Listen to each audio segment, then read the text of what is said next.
பாடியஸ்டர் அப்புறமும் மயில கர்ப்பமா இல்லைன்ற விஷயம் தெரிஞ்சுட்டு சரவணன் கோவப்பட்டு பயங்கரமா மயிலுக்கிட்ட சண்டை போடுறாங்க. மறுபடியும் நீ என்னை ஏமாத்திக்கிட்ட மட்டும்தான் இருக்க. இந்த அளவுக்கு ஒரு கேவலமானவளா இருப்ப நினைச்சே பார்க்கல. ஒவ்வொரு முறையும் என்னை ஏமாத்த உனக்கு எப்படி மனசு வருது? இல்லைன்னு சொல்றது கேளுங்க மாமான்றாங்க. போதும் நிப்பாடிச்சு அப்படின்னு சொல்லிட்டு சண்டை போடுறாங்க. வீட்டுக்கு வந்து மயிலை ஒட்டமொத்தமா வெறுக்கிறாங்க.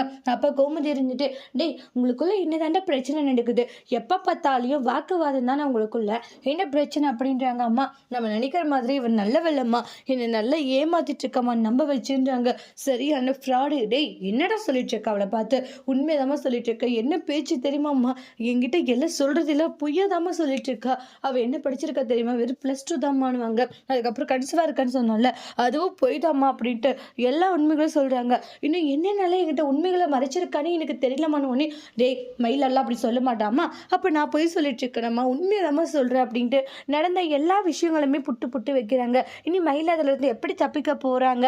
அவங்க கன்சீவா இருக்குன்னு சொன்னது உண்மையா இல்ல பொய்யான்றதை நெக்ஸ்ட் வீடியோல வெயிட் பண்ணி பார்க்கலாம். தேங்க்யூ.